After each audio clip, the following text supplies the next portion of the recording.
আমাদের 12 থেকে 15ই ডিসেম্বর বিধাননগরের উন্নয়ন ভবনে মহানায়ক মঞ্চে আন্তর্জাতিক ক্রীড়া চলচ্চিত্র উৎসব হবে এবং এইটা আপনার হচ্ছে যে আমরা চেষ্টা করছি যে বাচ্চাদের বা আগামী দিনের প্রজন্ম তারা যাতে এই সিনেমামুখী হয় বা সিনেমা হলমুখী হয় সেই বিষয় নিয়ে আমরা চেষ্টা করছি আমাদের এই কাজটা করার।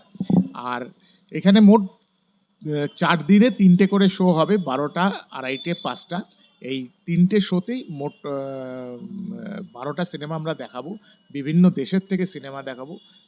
আমেরিকা আছে, চায়না আছে, জার্মানি আছে, ভারত আছে। এই নিয়ে মোট 12টা সিনেমা দেখাবো।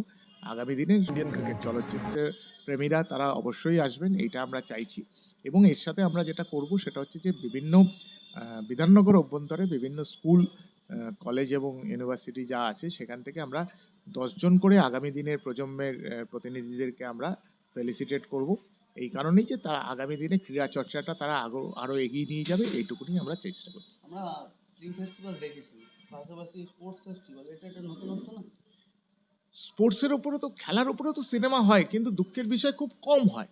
এইটা যদি আরো বেশি হয় এবং ভারতবর্ষ বা বাংলায় যদি সিনেমা মানে খেলার ওপরে সিনেমা বেশি হয়, আগামী দিনে ছেলেমেয়েরা উৎসাহিত হবে, ছেলেমেয়েরা আরো সিনেমা দেখবার চেষ্টা করবে, সিনেমা বানাবার চেষ্টা করবে। আমরা তো শুধু এই কাজটা করতে চাইছি।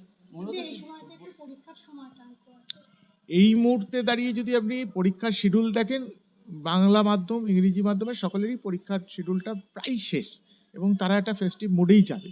এর জন্য আমরা চেষ্টা করছি যে এই সময়টাকে আমরা বেছে নিয়েছি। এই ফিল্ম ফেস্টিভ্যালে কি মূলত ফুটবল বিষয় থাকবে নাকি সব ধরনের স্পোর্টস বিষয় থাকবে? এই ফেস্টিভ্যালে বিভিন্ন খেলার যা আন্তর্জাতিক যা সিনেমা হয়েছে সেই সিনেমা আমরা দেখাচ্ছি। সেখানে ফুটবলও আছে, ক্যারাটেও আছে, সুইমিংও আছে, বেসবলও আছে, বিভিন্ন সিনেমা নিয়ে। এন্ট্রি ফি কিছু আছে? কোনো এন্ট্রি ফি নেই, কোনো প্রবেশ মূল্য নেই। আপনার নাম?